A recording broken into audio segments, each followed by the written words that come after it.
তাদের কিছু পাওয়া, যেখানে আপনারা ফর্ম ফিল আপের জন্য 4020 টাকা নির্ধারণ করেছেন। 70,000 স্টুডেন্ট যদি 4020 টাকা দিয়ে ফর্ম ফিল আপ করা হয়, 4020 টাকা দিয়ে যদি ফর্ম ফিল আপ করতে হয়, আমার 70,000 ভাই বোনের কাছ থেকে 28 কোটি টাকা আপনারা নিয়েছেন। আপনারা 28 কোটি টাকা নিয়েছেন একটি এমসিকিউ পরীক্ষা দেওয়ার জন্য। কেন? আমার বাংলার মাটির মানুষের রক্তে জড়া কামা ইনকামের টাকাটা আপনি নিয়েছেন, কিন্তু আপনি কেন নিয়েছেন? আমাদেরকে লাইসেন্স দিবেন, আমরা লাইসেন্স পাবো। সেই লাইসেন্স দিয়ে আমরা আমাদের কর্মকে আমরা আমাদের কর্ম দ্বারা দেশকে, সমাজকে, পরিবারকে, রাষ্ট্রকে, সর্বোচ্চ জায়গা হচ্ছে নিজের অবস্থানকে দৃঢ় করব। কিন্তু সবচেয়ে দুঃখের বিষয় আপনারা যেখান থেকে আমাকে দেখছেন, বা আপনারা যেখান থেকেই আমাকে এই মুহূর্তে আমার ভিডিওটা যাচ্ছে, বিভিন্ন চ্যানেল থেকে শুরু করে, বিভিন্ন প্রেস মিডিয়া থেকে শুরু করে, আমি আবারও বলতে চাই, বার কাউন্সিল আমাদের কষ্টের কথাগুলো আপনারা যদি শুনতে না পান, তাহলে আমাদেরকে মিথ্যা স্বপ্ন দেখাবেন না। মিথ্যা স্বপ্ন চিরদিন স্থায়ী থাকে না, সত্য স্বপ্ন দেখাতে চেষ্টা করুন। 70,000 স্টুডেন্টের কাছ থেকে আপনি 4020 টাকা ফর্ম ফিল আপ ধার্য করেছেন। বিগত অন্তর্বর্তীকালীন সরকারের কাছ থেকে লাস্ট প্রজ্ঞাপনে জারি ছিল, যে কোনো সরকারি, আধা সরকারি, বেসরকারি চাকরির জন্য অ্যাপ্লিকেশন বা ফর্ম ফিল আপ করার জন্য সর্বোচ্চ 300 টাকার নিচে। তাহলে আপনারা আইন অঙ্গনে থেকে আপনারা যে বেআইনি কাজগুলো করছেন, তার জবাব আমার বাংলার মানুষ কি দিবে? আদৌ কি আপনারা দিবেন কিনা? বাংলাদেশ বার কাউন্সিল একটি সুনামধন্য প্রতিষ্ঠান, সবাই জেনে আসছে। কিন্তু সবচেয়ে দুঃখের বিষয়, আমার 70,000 প্রাণের ভাই বোনেরা তা আজ বিশ্বাস করে না। আমারই সিনিয়র ভাই বা আমরা যারা একসাথে পড়াশোনা করছি, আমাদের কষ্টের জ্বালা বা কষ্টের তীব্র যন্ত্রণাগুলো আপনাদের কানে যাবে না, কারণ আপনারা সেই কষ্ট কখনো দেখেননি। পেয়েছেন স্বাধীনতা, কিভাবে এসেছে স্বাধীনতা সেটাই আপনারা জানেন না। যদি জানতেন, তাহলে 18 কোটি মানুষের ভূখণ্ডে থেকে 70,000 স্টুডেন্টের আজকে বলার অধিকারগুলোকে আপনারা হরণ করেছেন। একটি ব্যক্তি যখন 5 বার, 6 বার, 7 বার, 10 বছর ট্রাই করে একটি লাইসেন্স পাচ্ছে না, তখনই আমি ধিক্কার জানাই। আমি আইনজীবী হব না, আমি আইনজীবী হওয়ার প্রয়োজন মনে করছি না। আমার 70,000 ভাই বোনকে আপনি যদি অন্ন, বস্ত্র, শিক্ষা, চিকিৎসার ব্যবস্থা করতে না পারেন, তাহলে আপনাদের কাছে আমাদের প্রশ্নটা বারবার এসেই থাকে, আপনারা কি করছেন এবং আপনারা কেন আমাদের বিষয়গুলোকে সার্বিক বিবেচনা করছেন না? বন্ধুরা, আমাদের যারা সিনিয়র ভাই আছেন, তারা প্রতিনিয়ত দেখেন কতটুকু অমানবিক কাজ হলে বার কাউন্সিল ভবনে আপনারা এখনই যাবেন, গিয়ে দেখবেন প্রতিটা দেয়ালে লেখা আছে সংস্কার করতে হবে। কেন? 3 স্তর বিশিষ্ট পরীক্ষা পদ্ধতি। আপনি স্বপ্ন দেখিয়েছেন, কিন্তু এই স্বপ্নের কাছে কেউ যেতে পারবেন না। এই দায়িত্ব আপনাকে দেয়া হয়েছে কিনা? বাংলার 18 কোটি মানুষের কাছে যদি আমার ভয়েসটা যায়, প্রশ্নটা আপনাদেরকেই দিতে হবে। আমরা চাই, বন্ধুরা, আমি কোনো রাজনৈতিক কোনো ব্যক্তি না, আমি খেটে খাওয়া মানুষ। আমার চিন্তা চেতনা পুরো বাংলার মানুষকে নিয়ে। আজকে আইনকে শ্রদ্ধা করে সবাই। আপনারা জানেন,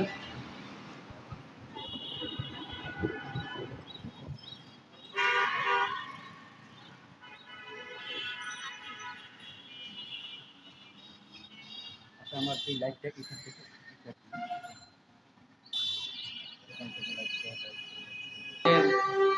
যারা প্রেস মিডিয়া আছেন বা যারা আমার বক্তব্যকে ধারণ করছেন, আপনাদেরকে স্পেশাল থ্যাঙ্কস। আপনারা অনেক কষ্ট করে দাঁড়িয়ে আজকে আপনারা আমাদের কথাগুলো শুনছেন, কাভার করছেন। আপনাদেরকে আসলে ধন্যবাদ দিয়ে আমি শেষ করতে পারবো না, কারণ আপনাদের আন্তরিকতা এবং আপনাদের চেষ্টা এবং আপনাদের অক্লান্ত পরিশ্রম আজকে বাংলার মানুষ জানতে পারবে বাংলার মানুষ কি চায়, বাংলার মানুষকে, বাংলার মানুষের সমস্ত কিছুকে আপনারা জাগ্রত করার প্রয়াস নিয়েই আপনারা আজকে এসেছেন এই অঙ্গনে। আমি জানি বাংলাদেশে একমাত্র সমস্ত তথ্যকে আপনারা তুলে ধরেন, যেটা আমরা খুব সহজে মোবাইলের ফোনে বা বিভিন্ন মাধ্যমে আমরা পেয়ে থাকি। ধন্যবাদ জানাই আপনাদেরকে, আপনারা যেই উদ্যোগগুলো নিয়েছেন আগামীতে যারা আসবেন এই অঙ্গনে। ধন্যবাদ জানাই আমাদের সাথে যারা একাত্মবোধ করে আমাদের আন্দোলনের সাথে সবসময় সম্পৃক্ত ছিলেন এবং আছেন, আগামীতেও থাকবেন।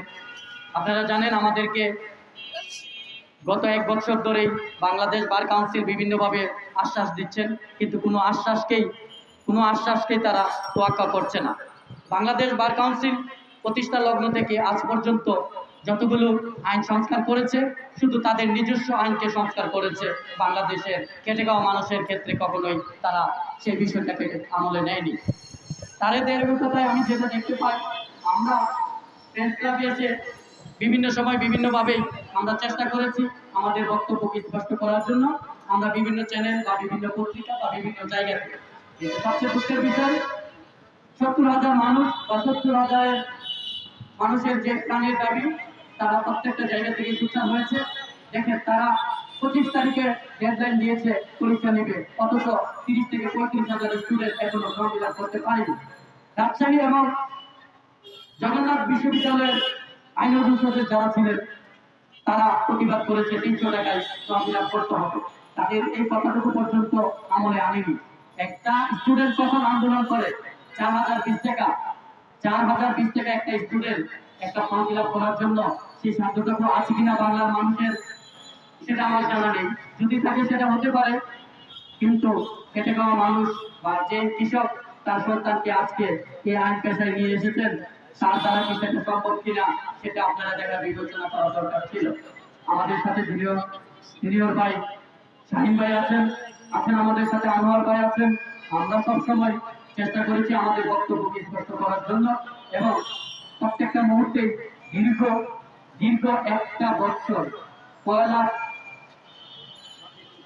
7 জুলাই 2024 সাল থেকে আমরা প্রত্যেকটা মুহূর্তে ধর্মঘট থেকে শুরু করে অবস্থান কর্মসূচি থেকে শুরু করে প্রতিটা অংশে আমরা জুড়ে ছিলাম। সবচেয়ে ভাগ্যের দিন আমরা আমাদের ভাগ্যকে বলছি যে এই বার কাউন্সিলের যারা কর্তৃপক্ষ আছেন তারা বিষয়টাকে আমলে নিচ্ছেন না।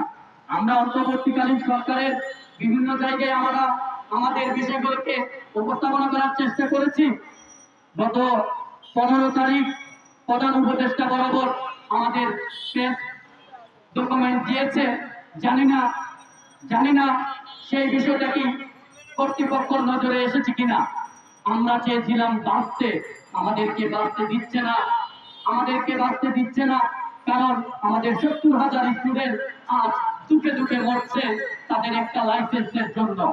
একটা লাইসেন্স যদি হয় পৃথিবীর সবচেয়ে বড় অংশ জুড়ে থাকে, তাইলে এই লাইসেন্সের জন্য 3 স্তর বিশিষ্ট পরীক্ষা কেন আমাদের দিতে হবে? বাংলার 18 কোটি মানুষের কাছে আমার প্রশ্ন থাকবে অন্তর্বর্তীকালীন সরকারের প্রতি।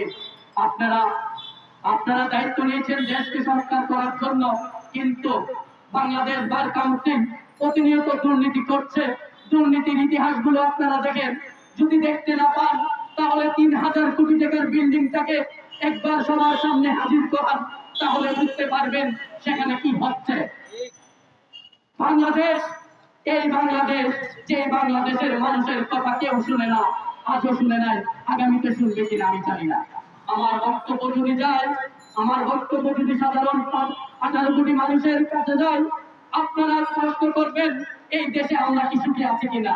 সুখের খরচ নিয়েছি, কিন্তু সুখ আমি খুঁজে পাই না। সুখের খুঁজে আমি বারবার তাদের কাছে যাচ্ছি, তারা আমাদেরকে প্রত্যাখ্যান করে দিচ্ছে। কেন? আমরাও তো মানুষ, আমরা তো আপনাদের মতো স্বপ্ন দেখেছি, আমরাও তো আপনাদের মতো বাঁচতে চায়, বাবার কাছে সন্তান প্রশ্ন করে একটি লাইসেন্সের জন্য আপনাকে কেন 10 বছর করতে হবে?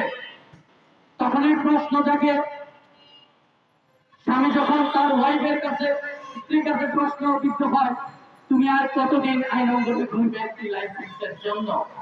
তুমি কতদিন ঘুরবে? তোমার তো একটা কর্ম করা দরকার।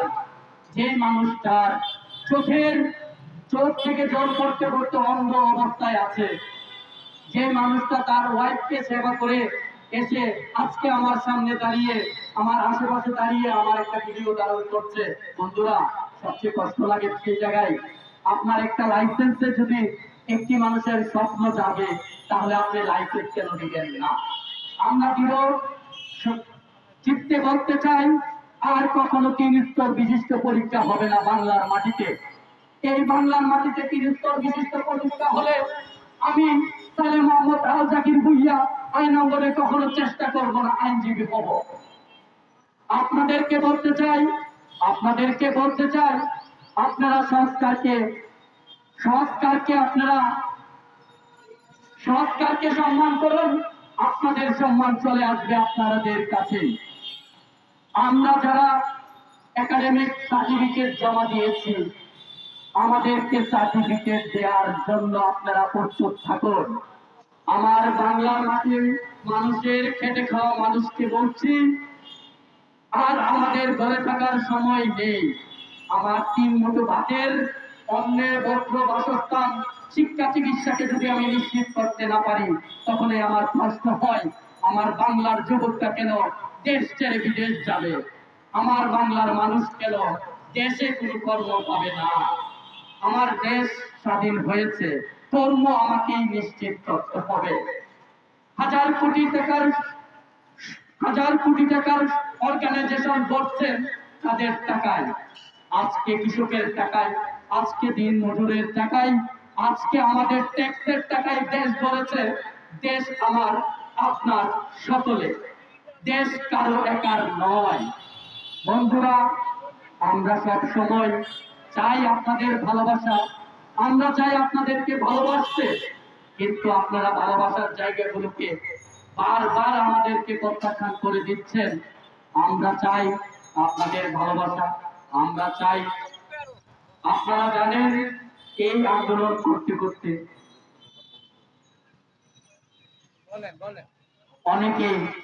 অনেকে আজকে আইনজীবী হওয়ার জন্য আর চেষ্টা করছে না। কিন্তু আমার সবচেয়ে প্রশ্ন একটাই, বাংলাদেশ সরকার, বাংলাদেশ অন্তর্বর্তীকালীন সরকার এবং বাংলাদেশ বার কাউন্সিল, আপনারা জানেন সাহিত্যশাসিত প্রতিষ্ঠান, আসলে সাহিত্যশাসিত প্রতিষ্ঠানের একটা নিজস্ব পাওয়ার, অ্যাটর্নি পাওয়ার বলে একটা কথা থাকে। সেই পাওয়ারের বলে তারা 17 এবং 18 নম্বর অনুচ্ছেদকে তারা নিজের মতো আইন তৈরি করেছে, জনগণের জন্য না, সাধারণ মানুষের জন্য না। তাই ধন্যবাদ জানাতে চাই তাদেরকে, যারা আজকে আমাদের এই আন্দোলন করার জন্য সবসময় আমাদেরকে সহযোগিতা করেছে। আমাদের সিনিয়র ভাইরা দীর্ঘ সময় রাস্তায় এসেছেন, ঝড় তুফান সবকিছু মোকাবেলা করেছে, কিন্তু বাংলাদেশ বার কাউন্সিল নামক প্রতিষ্ঠানের কর্মকর্তারা বা যারা বিজ্ঞ ব্যক্তিরা আছেন, সুনামধন্য ব্যক্তিরা যারা আছেন, আমাদের কোনো কথাকে তারা আমল দিচ্ছেন না। সবচেয়ে দুঃখের বিষয় হলো, এমন আজকে আমরা এরকম শয়ে শয়ে ব্যানার করছি, আপনাদের চোখে কি পড়ে না?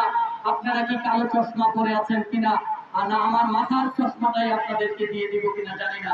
যদি এই চশমা দিয়ে দেখতে চান তাহলেও কিছুটা দেখবেন, কিন্তু এমন চশমা পরে আছেন যে চশমার কখনো লেন্স হয় না, কখনো লেন্স হবেও না। এই বাংলার মানুষ কি চায় সেটা আপনারা বলতে চান না। আমি বলেছি, এখনো বলার চেষ্টা করেছি আপনাদের সকলকে অবগত করার জন্য। বিষয়টা ছিল আমাদের 70,000 স্টুডেন্ট 25 তারিখ বাংলাদেশ বার কাউন্সিলের আন্ডারে পরীক্ষা দিবেন।